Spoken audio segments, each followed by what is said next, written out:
खलीफा के हम हैं खलीफा हमारा, वो दिल है हमारा आका हमारा, हमारा हमारा खलीफा हमारा, वो दिल है हमारा आका हमारा, वो दिल है हमारा आका हमारा.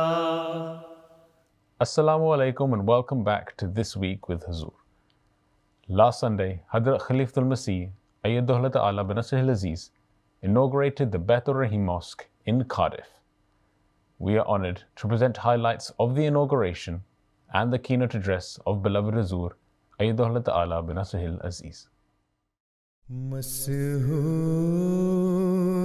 कर दिया मुझे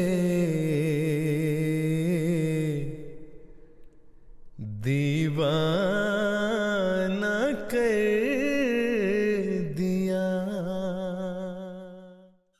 Sunday, the 23rd of November 2025, marked another historic moment in the history of the Ahmadiyya Muslim Jamaat in the United Kingdom. Hazrat Khalifatul Masih V, Ayyadullah Ta'ala bin Nasrihil Aziz, inaugurated the Baitur Rahim Mosque in Cardiff in Wales, and the first Ahmadiyya Muslim mosque to be built in the UK since 2023.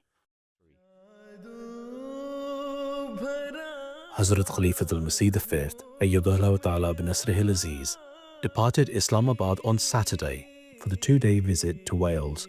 After arriving at the mosque, Hazrat Amir al-Mu'mineen unveiled the plaque and led the attendees in silent prayer. On the mosque grounds, Hazrat Amir al-Mu'mineen also planted a tree.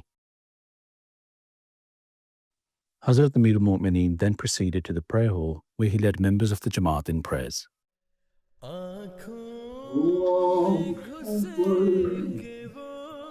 Hazrat Amir al-Mu'mineen also graciously met with various dignitaries who had attended the inauguration. Hazrat Amir al-Mu'mineen then took photos with Welsh members of the Ahmadiyya Muslim community. Hazrat Amir al-Mu'mineen then made his way to the marquee to grace a special reception being held to mark the inauguration of the mosque. Assalamu alaikum warahmatullah. Please be seated. The program began with tilawat and translation, after which a report was presented by the regional Amir. During the event, dignitaries, including the High Sheriff of Glamorgan and the High Sheriff of Gwent, took to the stage and expressed their appreciation of the mosque and the Ahmadiyya Muslim community. Member of the Welsh Senedd, the Welsh Parliament, Jane Elizabeth Hutt, Cabinet Secretary for Social Justice and representative of the First Minister of Wales, also spoke at the event. The opening of this mosque here, the Baitur Rahim Mosque here in Cardiff, is a proud and historic moment, not only for your community, but for everyone in Wales who shares your commitment to diversity, inclusion, and community cohesion. And of course, that guiding principle, love for all, hatred for none, is a powerful message. It resonates deeply with us and reflects the values at the heart of Wales and indeed of the Welsh Government.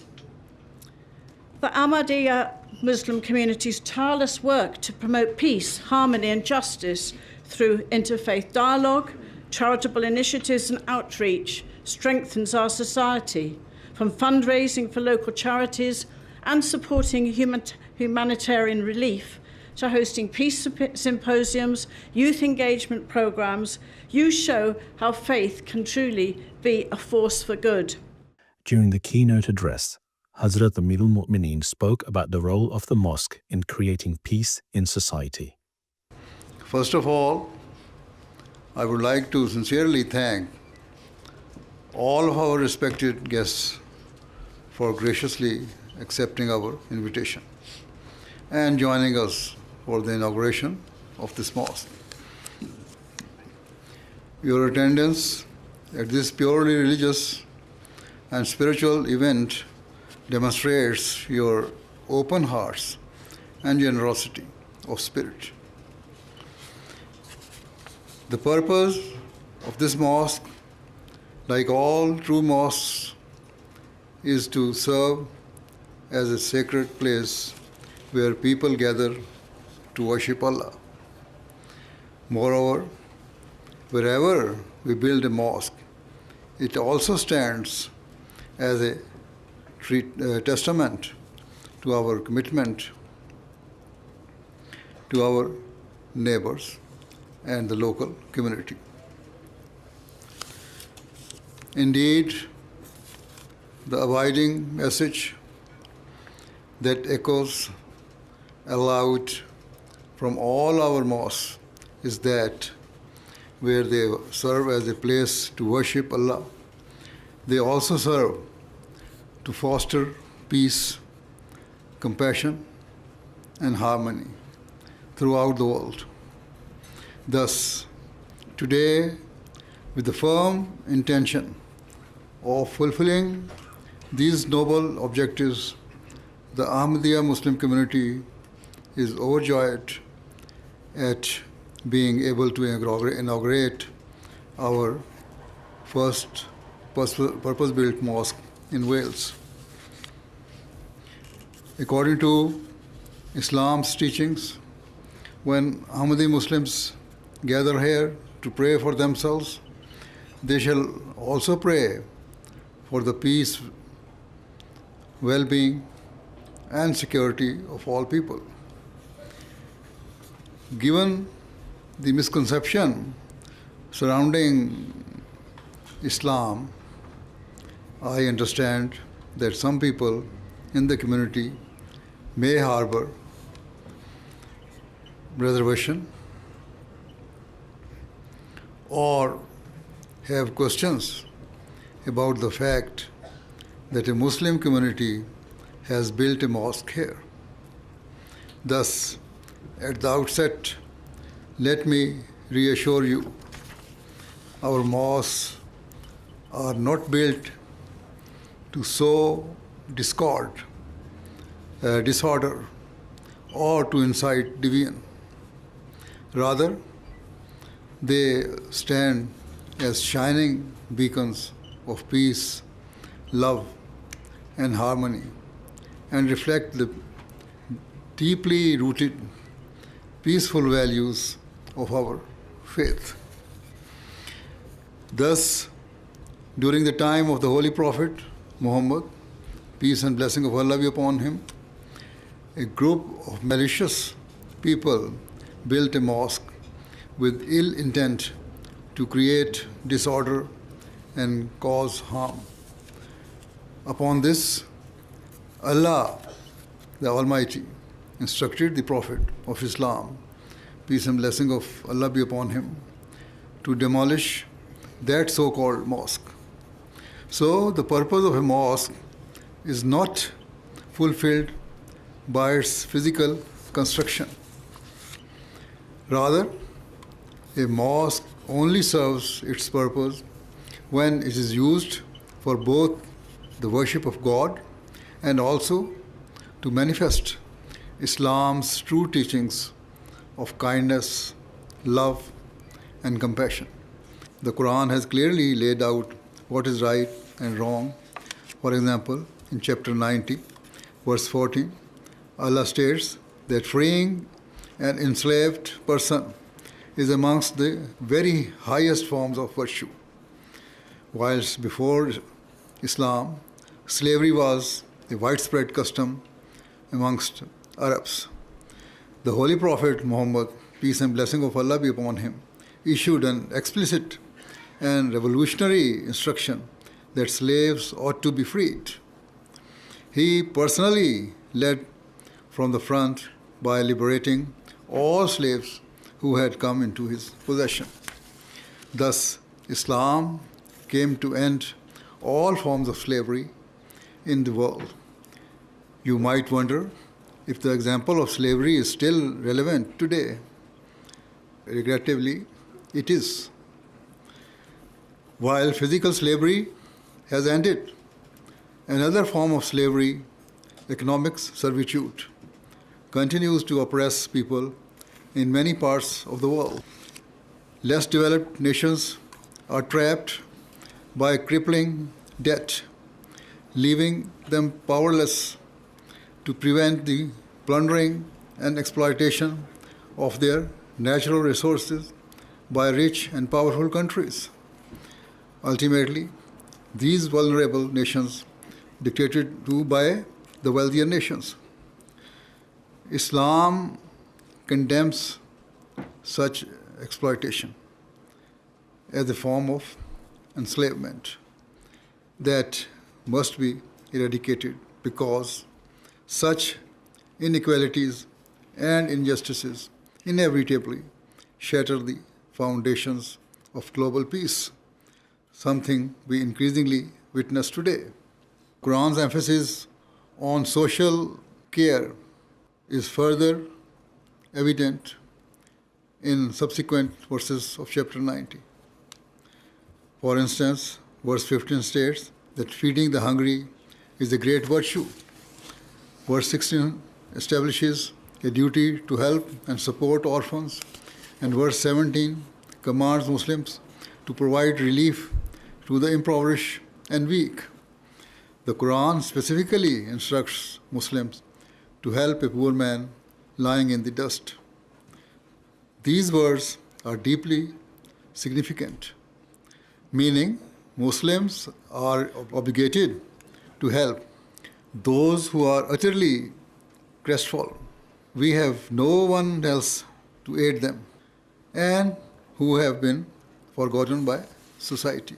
While some people have family and friends to support them, Muslims are instructed to identify and to help those who have no one else. In economic terms, it means that if an individual has hit rock bottom and has no one to help him, a Muslim must endeavor to assist them and help them get back on their feet. Imagine the impact if all the nations of the world, including every Muslim country, acted upon this unifying, magnanimous principle. Surely it would be the means of tearing down the walls of crippling inequality, injustice, and ignorance that plague the world. And in their place, we would witness the majestic sight of rising tides of love, compassion, and understanding sweeping across society. The Holy Quran strongly emphasizes the rights of one's neighbors. Therefore, every Ahmadi who shall worship here is obliged to care for all of you and to manifest kindness and compassion. Similarly, they must show sympathy and extend support to all those who have struggles, including orphans, the hungry, or the infirm. Moreover, all those who enter this mosque must be peaceful, law-abiding, and obedient to the authorities. I am sure you will agree that there is nothing to fear from people who uphold such values. Let me also clarify that the Ahmadiyya Muslim community does not just make claims or speak in a way designed to impress others. Rather, we are determined to act on our teachings and to fulfill the demands of our faith. In short, we practice what we preach. For example, we have established hospitals and medical camps for the treatment of the poor and vulnerable in the developing world that serve people without distinction of religion or belief. Those who do not believe in God or reject our values or beliefs are treated with the same care, love, and sympathy as our own people. Similarly, we provide access to clean drinking water in remote parts of the world through the installation of water pumps and wells.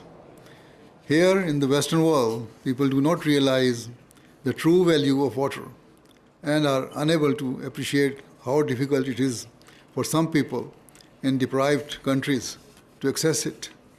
Instead of going to school, many children frequently walk miles to fetch water for their families on a daily basis.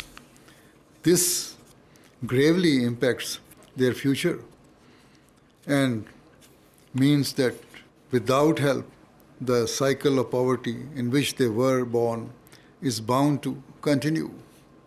Accordingly, we identify areas of urgent need and send our engineers and experts to provide them with access to water in their homes or at their doorsteps. These life-changing humanitarian projects are taking place in Africa, Asia, South America, and other underdeveloped regions. We have also established orphanages, providing shelter, love, and care to some of the world's most vulnerable children. In terms of education, we have established hundreds of schools across the developing nations that provide primary and secondary education without any distinction. It matters not whether the students in our classrooms are Christians, Jews, Muslims, atheists, or follow any other belief. Every child is of immeasurable worth and value. So, with the grace of Allah, the Ahmadiyya Muslim community is constantly engaged in serving humanity, and this includes supporting local charities and community projects across the United Kingdom. Our sole aspiration and motivation is to alleviate suffering and to enable people to live their lives with dignity. Thus, I am confirmed you will see for yourselves that this mosque will prove itself a true beacon of light. It shall shine forth not just for those who worship here, but it will project a message of peace and security for all people, irrespective of their faith or beliefs. Above all, it shall symbolize that serving Allah and serving humanity go hand in hand. As the event concluded, Hazrat Amirul Mu'mineen led the attendees in dua. Wonderful. I've heard his address once on the radio on the Voice of Islam when he opened the mosque in Gillingham, and I thought he is such a holy man and wonderful voice, wonderful message as well. I thought it was astonishing. I thought it was remarkable because although he covered huge areas, a wide general field of responsibility, and yet he was so particular and direct in his teaching, and I thought that was very powerful indeed. Anybody can say, you've all got to be nice to people. That when you say, when you sit down to somebody next to them in a train, that's when you've got to be particularly considerate. And when you're standing in a bus stop or something like that, he managed to take general principles and narrow them down to very particular things which people could go away with. The message of the Caliph is fantastic from a policing side and from a community side. Who can argue with what he said tonight? Really embracing, really welcoming, so supportive, and it's a mature approach to the way we want to live our lives in society. So really thrilled what he said tonight as well. I thought it was just admirable and had all the I just think that you as a community, I'm full of admiration, and I think you can teach the rest of us a good lesson. And your motto of love for all and hatred for none is an example to us all, and I think that came across in this speech.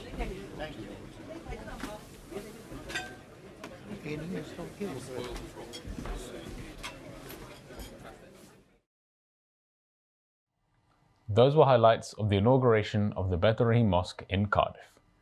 We now end with our final segment, the Friday Sermon Summary. In today's Friday sermon, Hazoor, may Allah be his helper, spoke regarding those who stayed behind in the expedition of Tabuk and Allah Almighty's displeasure with them. Hazoor, may Allah be his helper, related the incident of Hazrat Ka'b bin Malik Razila Ta'ala Anhu, who was eventually forgiven by Allah the Almighty. حضرت کعب کہتے تھے آخر میں مسجد میں پہنچا, کیا دیکھتا ہوں کہ رسول اللہ صلی اللہ علیہ وسلم بیٹھے ہیں, آپ کے ارد گرد لوگ ہیں. حضرت طلحہ بن عبید اللہ مجھے دیکھ کر میرے پاس دوڑے آئے اور مجھ سے مصافحہ کیا اور مبارک دی. مہاجرین میں سے اس کے سوا بخدا کوئی شخص بھی میرے پاس اٹھ کر نہیں آیا, اور طلحہ کی یہ بات میں کبھی بھی نہیں بھولوں گا. اور حضرت کعب کہتے تھے کہ جب میں نے رسول اللہ صلی اللہ علیہ وسلم کو السلام علیکم کہا تو رسول اللہ صلی اللہ علیہ وسلم نے فرمایا, اور آپ کا چہرہ خوشی سے چمک رہا تھا, کہ تمہیں بشارت ہو نہایت ہی اچھے دن کی, ان دنوں میں سے جب سے تمہاری ماں نے تمہیں جنا تم پر گزرے ہیں. کہتے تھے میں نے پوچھا یا رسول اللہ صلی اللہ علیہ وسلم, کیا یہ بشارت آپ کی طرف سے ہے یا اللہ کی طرف سے؟ آپ نے فرمایا نہیں بلکہ اللہ کی طرف سے. رسول اللہ صلی اللہ علیہ وسلم جب خوش ہوتے تو آپ کا چہرہ ایسا روشن ہو جاتا کہ گویا وہ چاند کا ٹکڑا ہے, اور ہم اس سے آپ کی خوشی پہچان لیا کرتے تھے. جب میں آپ کے سامنے بیٹھ گیا میں نے کہا یا رسول اللہ صلی اللہ علیہ وسلم, میں اس توبہ کے قبول ہونے کے عوض اپنی جائیداد سے دستبردار ہوتا ہوں جو اللہ اور اس کے رسول کی خاطر صدقہ ہوگی. رسول اللہ صلی اللہ علیہ وسلم نے فرمایا اپنی جائیداد میں سے کچھ اپنے لیے بھی رکھو کیونکہ یہ تمہارے لیے بہتر ہے. میں نے کہا اپنا وہ حصہ رکھ لیتا ہوں جو خیبر میں ہے. میں نے کہا یا رسول اللہ نے مجھے صدق کی وجہ سے نجات دی, اور میری توبہ میں سے یہ بھی ہے کہ میں ہمیشہ سچ ہی بولا کروں گا جب تک کہ میں زندہ رہوں گا, کیونکہ اللہ کی قسم میں مسلمانوں میں سے کسی کو نہیں جانتا کہ اللہ نے اس کو سچی بات کہنے کی وجہ سے اس خوبی کے ساتھ آزمایا ہو جس خوبی سے میری آزمائش کی ہے. اس وقت سے کہ میں نے رسول اللہ صلی اللہ علیہ وسلم سے اصل واقعہ بیان کیا, میں نے جب سے رسول اللہ صلی اللہ علیہ وسلم سے یہ بات بیان کی میں نے آج تک عمداً جھوٹ نہیں بولا, اور میں امید رکھتا ہوں کہ اللہ آئندہ بھی جب تک زندہ ہوں مجھے محفوظ رکھے گا. اور اللہ نے اپنے رسول صلی اللہ علیہ وسلم پر یہ وحی نازل کی, اور اللہ نبی پر اور مہاجرین اور انصار پر توبہ قبول کرتے ہوئے جھکا جنہوں نے تنگی کے وقت اس کی پیروی کی تھی. بعد اس کے کہ قریب تھا کہ ان میں سے ہر ایک فریق کے دل ٹیڑھے ہو جاتے, پھر بھی اس نے ان کی توبہ قبول کی. یقیناً وہ ان کے لیے بہت مہربان اور بار بار رحم کرنے والا ہے.